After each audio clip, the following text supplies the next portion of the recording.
वाशिम जिल्ह्याकडे जाऊयात। तिकडे रिसोड नगरपालिकेमध्ये कोण नगराध्यक्ष होणार आणि कोणाची सत्ता येणार आहे पाहूया। बघा एक्झिट पोल काय सांगतो, रिसोडमध्ये काय चित्र आहे बघा, कोणाच्या हातात सत्तेची चावी आहे बघा। रिसोडमध्ये सुधाकर देशमुख जे ठाकरे सेनेचे उमेदवार होते ते संभाव्य नगराध्यक्ष असतील असा अंदाज आहे। बघा रिसोडमधील आपण चित्र बघतोय, ठाकरे सेनेच्या किती नगरसेवक निवडून येतील तो देखील अंदाज आपण बघणार आहोत।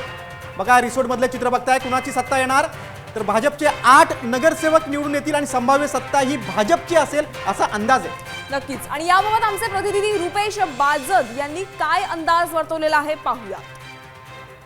वाशिम जिल्ह्याची राजकीय राजधानी म्हणून ज्या शहराची ओळख आहे ते शहर म्हणजे रिसोड शहर। रिसोड शहर नगर परिषद मध्ये तिरंगी लढत होत असून महाविकास आघाडी, महायुती आणि वंचित बहुजन आघाडीचे फॅक्टर कितपत चालणार हे बघणं महत्त्वाचं ठरणार आहे। महाविकास आघाडीकडून बाळासाहेब उर्फ सुधाकर देशमुख, महायुतीकडून भगवानराव क्षीरसागर आणि वंचित बहुजन आघाडीचे शेख सलीम शेख फरीद अशी तिरंगी लढत या रिसोड शहरामध्ये होणार आहे।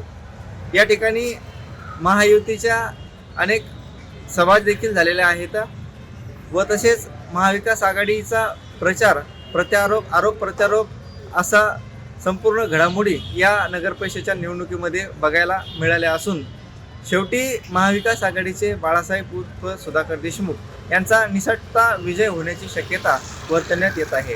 रुपेश बाजड, सकाळ बातमीदार, रिसोड।